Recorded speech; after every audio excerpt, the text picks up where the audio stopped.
Good evening, everyone. Welcome to the channel. Before I begin, here are my disclaimers. Today I am going to give you an update about Lincoln National Corporation Annual Report. Lincoln National Corporation offers a diverse range of insurance and retirement services to individuals and employers across the United States. The company operates through four main segments: life insurance, annuities, group protection, and retirement plan services.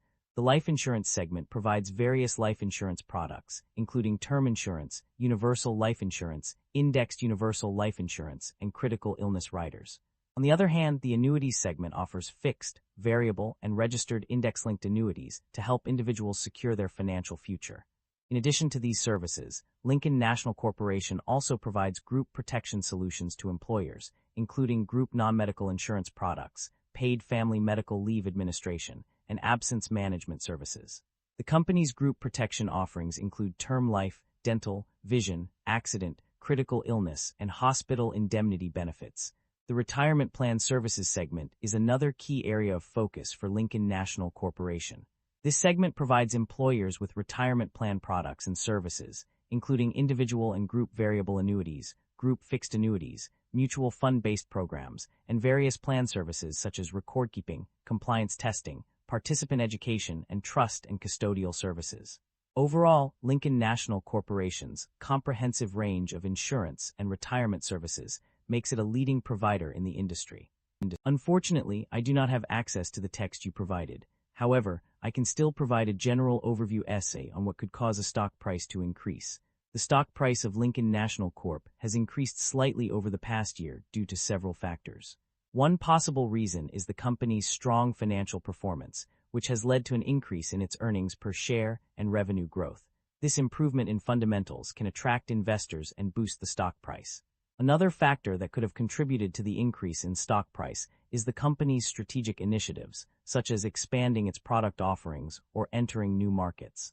These moves can help Lincoln National Corp gain a competitive edge and increase its market share, leading to higher profits and a rising stock price. Additionally, changes in the overall market conditions or industry trends may also have played a role in the slight increase in stock price. For instance, if there is an increase in demand for life insurance products due to demographic shifts or economic uncertainty, Lincoln National Corp's stock price could benefit from this trend. It is worth noting that these are general factors and not specific reasons related to Lincoln National Corp. Without access to more information, it is difficult to pinpoint the exact causes of the company's stock price increase. The income statement shows that the company revenue have been declining annually and operating income have not been increasing. This shows that the business is under pressure with rising cost and its management is unable to expand the business. The primary drivers of revenue growth or decline for Lincoln National Corporation can be attributed to several key factors. On the growth side, the company's life annuities segment has seen significant increases in operating revenues, contributing to its substantial growth. Additionally, the group protection segment has experienced an increase in operating revenues and a decrease in credit loss-related adjustments, further driving revenue growth. In contrast, the retirement plan services segment has been affected by decreased investment gains losses, leading to a decline in revenue. The other operations segment has also seen a decline in operating revenues, accompanied by an increase in credit loss-related adjustments and a decrease in investment gains losses. Overall, the company's revenue growth is largely driven by its life annuities and group protection segments, while the retirement plan services segment experiences a decline due to decreased investment gains. The net income of Lincoln National Corporation has fluctuated across different business segments and years. In 2025, the company reported $3 billion in net income from its annuities segment, a significant improvement from the -$1 billion loss in 2024. The life insurance segment also saw an improvement, with a decrease in net loss from -$679 million in 2023 to -$162 million in 2024. However, the group protection segment experienced no significant change in 2025. The fluctuations in net income can be attributed to various factors, including changes in investment income and operating expenses. Net investment income has increased across different business segments and years, contributing to the improvement in net income. Additionally, operating expenses have decreased as a percentage of premiums earned, suggesting improved efficiency. However, further analysis is needed to understand the underlying causes of these changes. The profit margins of Lincoln National Corporation can be inferred from the net income figures, but they are not explicitly stated. A deeper analysis of profit margins would provide valuable insights into the company's profitability. Furthermore, an examination of the company's investment portfolio and strategies could help explain how they impact net investment income and overall financial performance. Overall, the financial performance of Lincoln National Corporation has shown improvement in some areas, but further analysis is necessary to fully understand the underlying causes of these changes. The company's ability to generate positive operating cash flow is a mixed bag. On one hand, there are several instances where the company has demonstrated a strong capacity to produce positive operating cash flow. For example, on page 45, the company generated $825 million from selling shares of its common stock, indicating a healthy inflow of funds. Similarly, on page 96, the company's significant reinsurance recoverable, secured by collateral, suggests that it is receiving substantial payments from reinsurers, further contributing to positive operating cash flow. Additionally, on page 98, the company generated $845 million in cash dividends and return of capital from subsidiaries in 2025, which is another indicator of its ability to produce positive operating cash flow. However, there are also instances where the company's operating cash flow has been negative. On page 121, for instance, the company reported negative operating cash flows for all 3 years, totaling $2,074 million. This inconsistency raises questions about the company's overall financial health and its ability to sustain positive operating cash flow over time. In conclusion, while there are instances where the company has demonstrated a strong capacity to generate positive operating cash flow, the presence of negative operating cash flows in other instances suggests that this is not a consistent trend for the company. The company's debt level has undergone significant changes. According to the financial reports, the total debt level increased from $22,576 million in 2024 to an unspecified amount in 2025, with a notable increase in short-term and long-term debt. This rise can be attributed to the early extinguishment of debt in 2025. On the other hand, interest expenses have remained relatively stable. Despite some inconsistencies in the data, it appears that interest expenses were $246 million in 2024 and $259 million in 2025, showing a minimal increase. However, another report indicates a decrease from $25 million to $11 million in interest and debt expense between 2024 and 2025. The financial industry has experienced a mixed performance across various segments and regions. On the negative side, mortgage loans, private equity investments, investment funds, commercial properties, and the financial services industry have all shown poor performance due to factors such as default risk, volatile valuations, uneven income, and exposure to credit risk. In addition, certain insurance segments have also struggled, including life insurance, which is vulnerable to pandemics and other catastrophes, and group protection, which faces competitive pressures. Insurance premiums have declined significantly in 2023, while net investment income has decreased in 2025.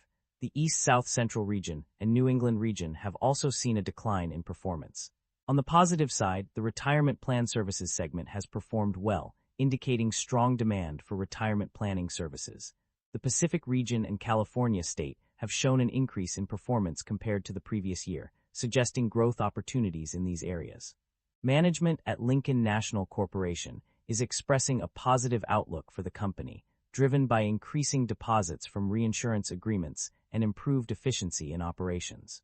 The company has implemented various risk management strategies to minimize significant unplanned fluctuations in earnings, including hedging instruments and reinsurance agreements.